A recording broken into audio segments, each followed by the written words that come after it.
demên kevnar li keçan û winda kir Şewqa rojê hilat keçan xwe dît ji lepên zordaran rizgar bûnew Navê pêşewayê mezin di dilan da xweş bû keçû bûkan civat çêkirin bo dîwanên biryarên giran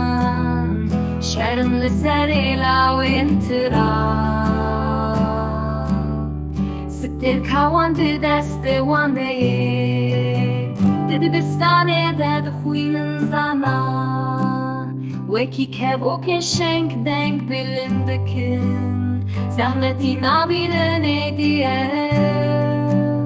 mîneta ti kesî nakişînin Heşiya wan ronî paşiya wan tarî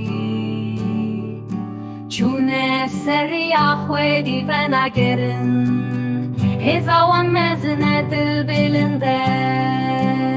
Dengê wan digîje asîmanan Di dema berî de bin destbûn Lê niha serfirazin ew keçin delal Xwendin û zanîn bû çêka wan ew dîne bin destên tu kesîne Destê xwe dirêj kirin ber bi jor Serê xwe bilind kirin ber basîman Ewrên tarî belav kirin bi bawêrî Rojan û ava kirin bi ciwanî